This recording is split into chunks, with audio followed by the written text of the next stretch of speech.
দর্শক, এবার জানাবো খেলার খবর। মিরপুরে চলছে ক্রিকেট বোর্ডের সভা। এ বিষয়ে বিস্তারিত জানাতে আমাদের সঙ্গে যোগ দিচ্ছেন সহকর্মী ইকরাম হোসাইন। ইকরাম, বিসিবির যে সভা চলছে সেখানে কোন বিষয়গুলো গুরুত্ব পাচ্ছে এবং একই সাথে বড় কোনো সিদ্ধান্ত আসতে পারে কিনা, কি তথ্য আছে আপনার কাছে?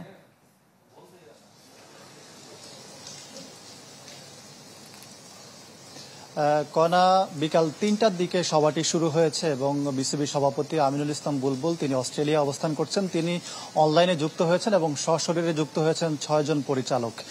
বাকি যারা আছেন ১০ জন পরিচালকের মধ্যে বাকি ২-৩ জনও অনলাইনে যুক্ত হয়েছেন সভাপতির সঙ্গে। আপনি বলছিলেন যে আসলে কি কি সিদ্ধান্ত আসতে পারে। অনেকগুলো এজেন্ডাই আসলে আছে, তার মধ্যে সবচেয়ে গুরুত্বপূর্ণ এজেন্ডা হচ্ছে বাংলাদেশ প্রিমিয়ার লিগ বিপিএল।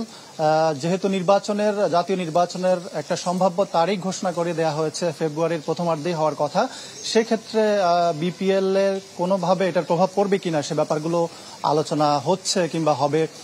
বিপিএলটা যদিও হওয়ার কথা ডিসেম্বরে শুরু হওয়ার কথা এবং জানুয়ারিতে শেষ হয়ে যাওয়ার কথা, তারপরে সেটার আরেকটু এগিয়ে আনা যায় কিনা, কিংবা যে দলগুলো আসলে এখানে অংশগ্রহণ করবে কারা কারা হতে পারে, কি ক্রাইটেরিয়াতে হতে পারে, কিংবা একটা স্পোর্টস ম্যানেজমেন্ট কোম্পানি নিয়োগের কথা রয়েছে, সেটি হয়তোবা কিভাবে চূড়ান্ত করা হবে সেটিও আজকে নিশ্চয়ই সেই আলোচনাটা হচ্ছে। একই সঙ্গে একজন কিউরেটরকে নিয়োগ দেওয়া হচ্ছে যিনি আগেও বাংলাদেশে কাজ করেছেন, টনি হেমিং।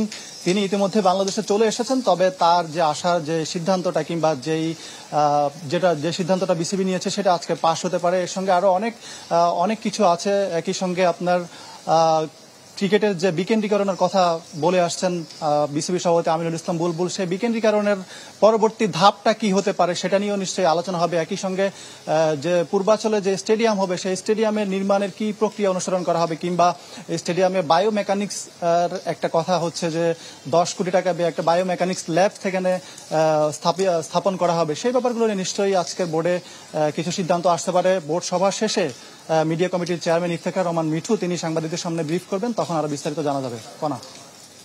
ইকরাম, আপনাকে ধন্যবাদ। দর্শক, ইকরাম হোসেন আমাদের সঙ্গে যুক্ত হয়েছেন মিরপুর থেকে। ঢালাইয়ের সেরা প্রিমিয়ার সিমেন্ট।